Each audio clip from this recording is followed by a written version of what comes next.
Hi, everybody. This is the football head, the amazing, spectacular, terrific, the great one, the people's champion. Your host, and welcome back to the football head. And hopefully, you like this video and hit that subscribe button. As you know, the Giants have had a terrible season so far. They're 2-6. They've given up 71 points in the last 5 quarters they played. They won in Denver, but then they gave up 33 points against the Broncos in the fourth quarter. And they had lousy defense, lousy special teams. Then this past week on Sunday, they lost and gave up 38 points, 71 points in the last four quarters. And people want to see the Giants fire their defensive coordinator, Sean Bowen, which is probably justified. He's got so much young talent and doing nothing with it. But one of the players that is not a young player, and that's Dexter Lawrence, who's been here for a few years. He's been a very good defensive player, but he's not having a good year. And they desperately need him to play well. Well, he's been called out by Giants legend Carl Banks, obviously one of the great defensive players in the history of the Giants. Should be in the Hall of Fame. He's probably like the fourth greatest defensive player in the history of the Giants. We have teammate of Carl Banks, Lawrence Taylor, who's the greatest Giant of all time, Harry Carson, and of course Michael Strahan. He's probably number 4 on this list. That's Carl Banks. He's won 2 Super Bowls. He's been around a long time. He's a Giants color analyst on the radio. He's been in New York a long time. People respect him. They love him. And when he speaks, people respect it and they take notice. And here's the thing about Banks. He's very positive about the team. Everything's a positive thing. So if he comes at you, it's got to be for a reason. And I did a video on him. And now I have a sort of a response. It's from Dexter Lawrence from Wednesday. It's from awful announcing. And again, the Giants have been bad. And they need all the help they can get. And Dexter Lawrence isn't helping matters with us. Headline: Giants star Dexter Lawrence fires back at delusional Carl Banks. Quote, I don't know if you're injured. I don't know if you fully recovered, but it's time to start asking more of yourself because they don't respect you. Oh, boy. It's never a good sign when team legends and radio analysts are feuding with current star players. But that's exactly what is happening with the New York Giants. That is unusual for the Giants culture to do this.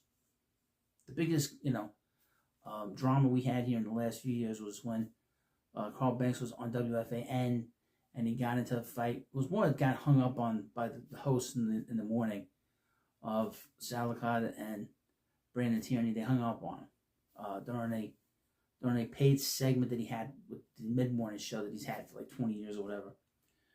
And that's really the biggest drama we've had here, to be honest with you, with the Giants as a whole. The Giants have not exactly been the epitome of a franchise that's everything together the last several years. A rookie quarterback, Jackson Dart, has given fans of Big Blue something to have hope in, even if the team's record sits at just 2-6 in the season. They have such great offensive ability. We have Malik Neighbors, who's hurt. He tore his ACL a couple weeks ago. In Week 8, we lost Cam Scatterboo to that horrible knee injury.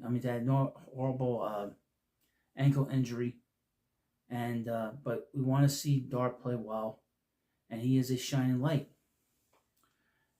The article continues, I need to focus on the future now while in the present would be welcome, especially when it comes to the ongoing feud between star defensive lineman Dexter Lawrence and Giants radio analyst and franchise legend Carl Banks.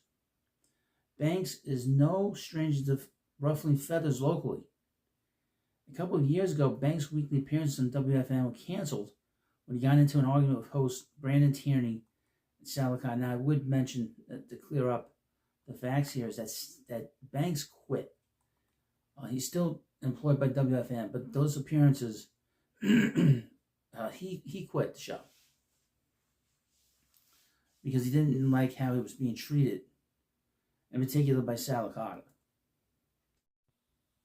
On his Believe podcast with radio partner Bob Papa, Banks said that opposing players don't respect Lawrence as a threat anymore in some brutally honest commentary. Quote, I'm looking at enough tape to know your opponents Your opponents don't respect you.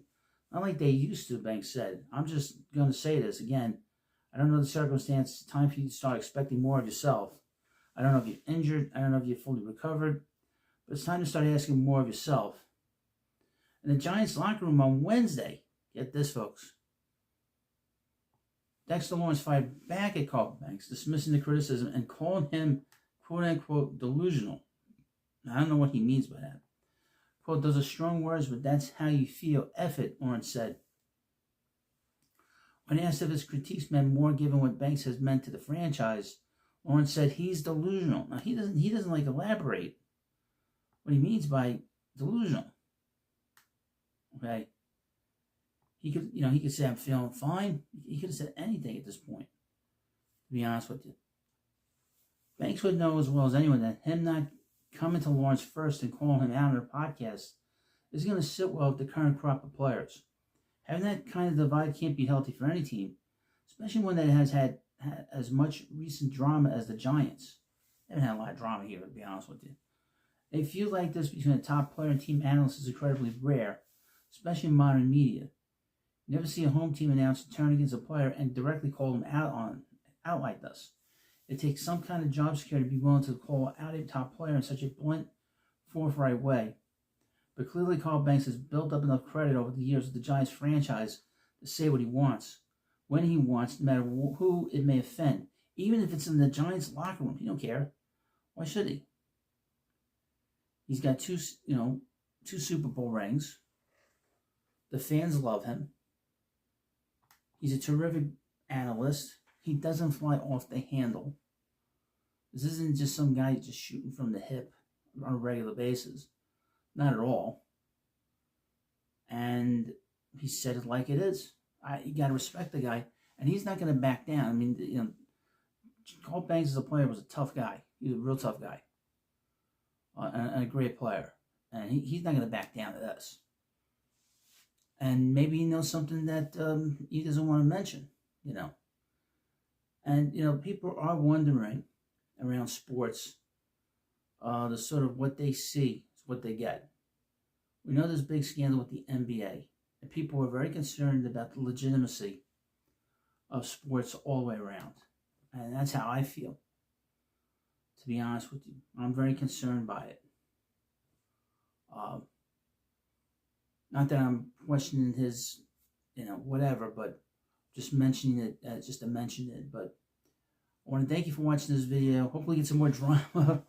This is such unusual kind of thing you get from the Giants. Even at this point, we don't see a lot of drama here, other than coaches getting fired and the team not playing well. You don't see this kind of sniping back and forth. But it tells you what the Giants are as an organization right now. That this is the thing we're all talking about, unfortunately.